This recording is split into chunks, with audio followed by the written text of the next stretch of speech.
అయితే digital exclusive లో మనం చూస్తున్నాం.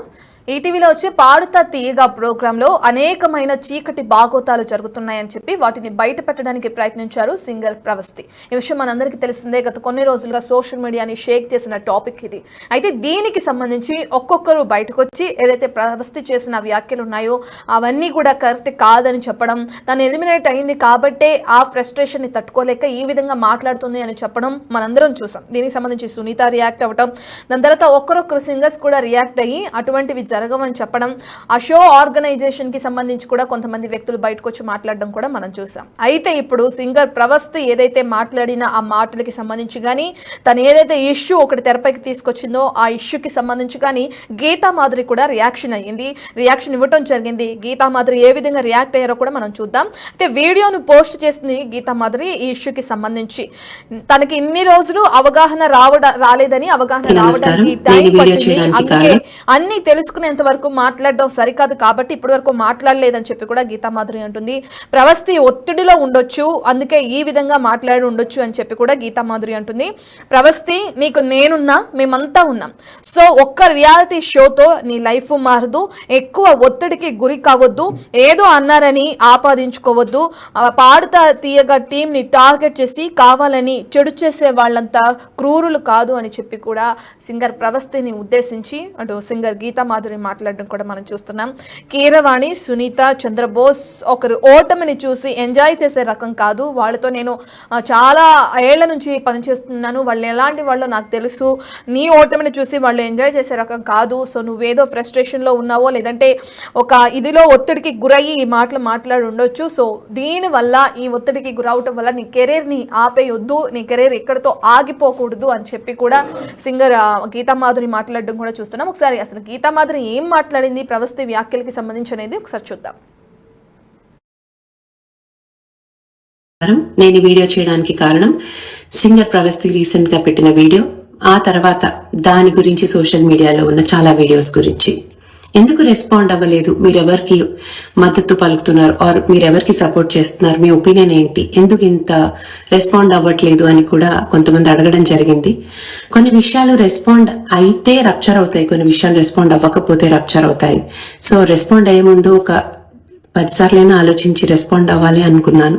అండ్ ఈ విషయం గురించి తెలియడానికి కూడా నాకు పూర్తి అవగాహన రావడానికి చాలా టైం పట్టింది. Because I was travelling, continuous గా 3 days ట్రావెల్ చేస్తున్నాను, నాకు సరిగ్గా సిగ్నల్స్ లేవు.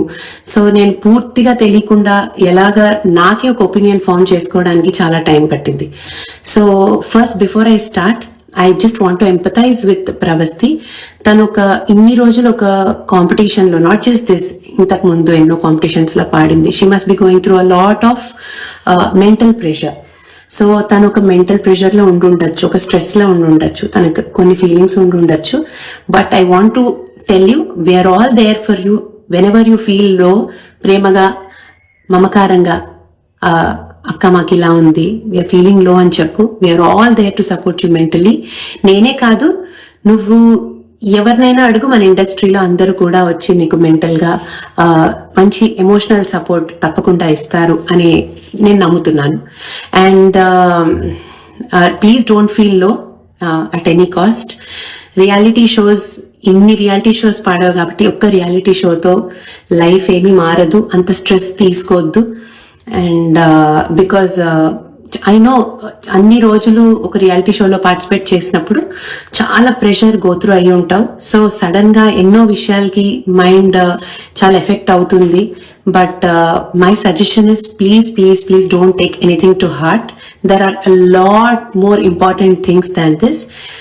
మనం ఉన్న ఈ సిచ్యుయేషన్ లో కొన్ని ర్యాండమ్ గా మాట్లాడినవి కూడా మనకి ఆపాదించేసుకుంటాం ఒక్కొక్కసారి. బట్ అలా ఆపాదించుకోకు. We're all there to support you emotionally. And ఇకపోతే నేను మామూలుగా ఇలాంటి ఒక షోస్ నుంచి వచ్చాను కాబట్టి, ఇలాంటి షోస్ కండక్ట్ చేసే వాళ్ళ పర్స్పెక్టివ్ లో చూస్తే, ఈ అమ్మాయి ఏ పాట పాడితే బాగుంటుంది అనుకుని రకరకాల డిస్కషన్ సాంగ్ సెలెక్షన్ లో చేయడంలో తప్పులేదు. ఎన్నో డిస్కషన్స్ అవుతూ ఉంటాయి. ఒక్కొక్కసారి వాళ్ళు సర్లే అని వదిలేసి కన్విన్స్ అయిపోయి వేరే వీళ్ళకి నచ్చిన పాటలు పాడనిస్తారు. ఒక్కోసారి వీళ్ళు కన్విన్స్ అయ్యి వాళ్ళకి అవతల వాళ్ళకి నచ్చిన పాటలు పాడే అవకాశాలు ఉంటాయి. సో దీన్ని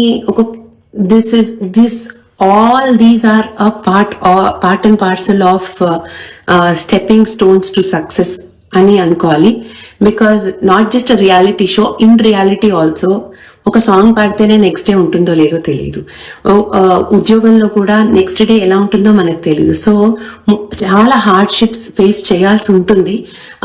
వాటిని ఏ విషయానికి ఎంత సీరియస్నెస్ మనకి ఇవ్వాలి అనేది మనం ఆలోచించుకోవాలి. లెట్స్ నాట్ అంతంత అంటే అదంతా పెద్ద దాన్ని వేలెత్తి చూపేంత నాకు అంటే అనిపించట్లేదు అప్పుడే. And I've known ETV and I've known Padutha Theeyaga team for very long time. ఒకళ్ళకి బ్యాడ్ జరగాలి అని అయితే వాళ్ళు ఏమి చేసేంత క్రూరులైతే కాదు. మేబీ ఒకళ్ళకి మంచి జరగాలి, వీళ్ళకి ఈ పాట సూట్ అవుతుంది, వీళ్ళకి ఈ పాట చాలా బాగా పాడుతుంది, ఈ పాట పాడితే ఆడియన్స్ కి నచ్చుతుంది అని ఆలోచించుంటారేమో. కానీ వీళ్ళకి బ్యాడ్ అవ్వాలి, వీళ్ళు ఎలిమినేట్ అయిపోవడానికి ఈ పాట ఇవ్వాలని అయితే అనుకుని ఉండారని నేను గట్టిగా నమ్ముతున్నాను with the experiences I have. And ఇకపోతే జడ్జెస్ గురించి వస్తే సునీత గారు కానీ, కీరవాణి గారు కానీ, చంద్రబోస్ గారు కానీ ఒకళ్ళ ఓటమిని ఎంజాయ్ చేసే రకం అయితే కాదు. అదైతే నేను నమ్ముతాను. ఎందుకంటే వాళ్ళందరూ కూడా ఎన్నో ఒడిదుడుకులు ఎదుర్కొని ఈ స్టేజ్కి వచ్చారు. సో డెఫినెట్లీ మేబీ ఆ టైంలో ఒకళ్ళు పాడిన పాట నచ్చకపోయి ఉండనంత మాత్రాన వాళ్ళకి ఆ పర్సన్ అంటే ఇష్టం లేకపోవడం, ఇష్టం ఉండడం అనేది ఉండదని నేను అనుకుంటున్నాను.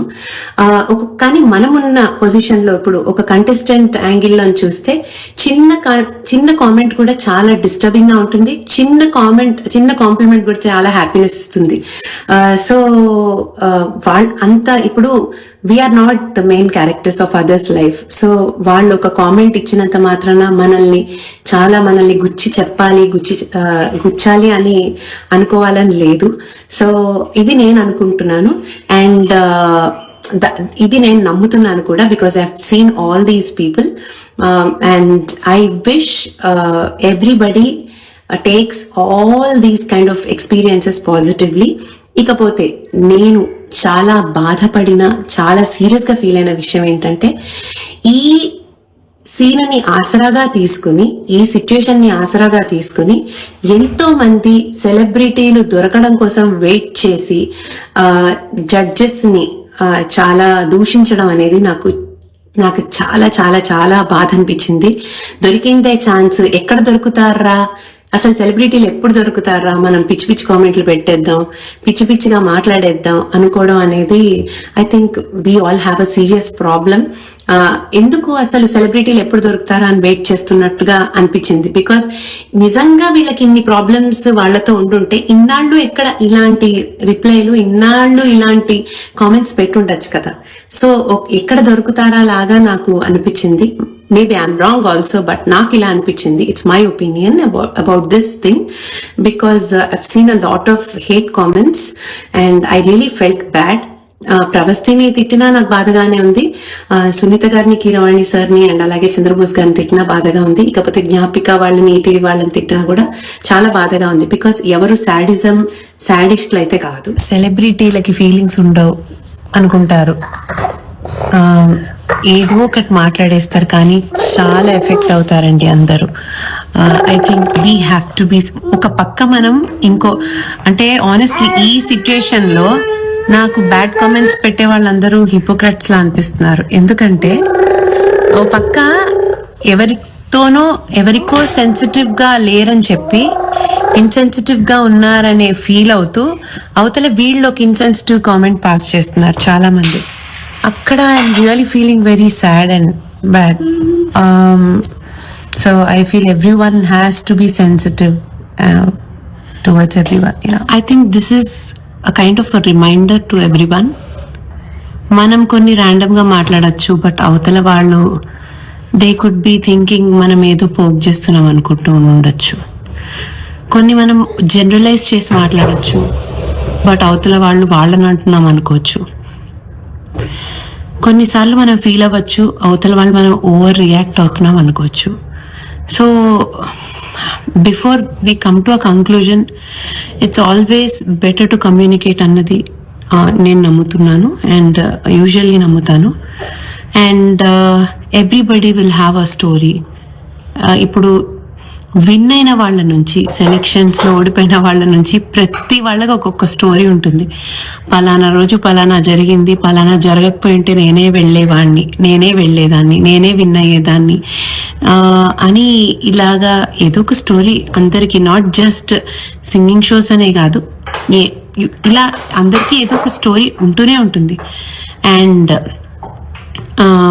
రియాలిటీ షోస్లో ఒకళ్ళని టార్గెట్ చేసి వాళ్ళని తీసేయాలి అనే ఉంటే అసలు వాళ్ళని ఫస్ట్ ఆఫ్ ఆల్ షోలోకి తీసుకోకుండా బిగ్గర్ సెలెక్షన్స్లోనే స్క్రూటినీ చేసేసి తీసేయచ్చు. కానీ స్క్రూటినీ అప్పుడే తీసేయచ్చు. కానీ రియాలిటీ షోస్ అనేవి ఏంటంటే టీఆర్పీస్, సాంగ్స్, ఆ కంటెస్టెంట్ ఏ సాంగ్ పాడితే ఆడియన్స్ ఎంటర్టైన్ అవుతారు, ఇవన్నీ కూడా ఆలోచించే ప్రాసెస్లో ఒక్కొక్కసారి కొంతమంది హర్ట్ అవ్వచ్చు, ఒక్కొక్కసారి కొంతమందికి చాలా ప్లస్ అవ్వచ్చు, కొంతమందికి మైనస్ అవ్వచ్చు. This is all part and parcel of the journey we go through in our life at our respective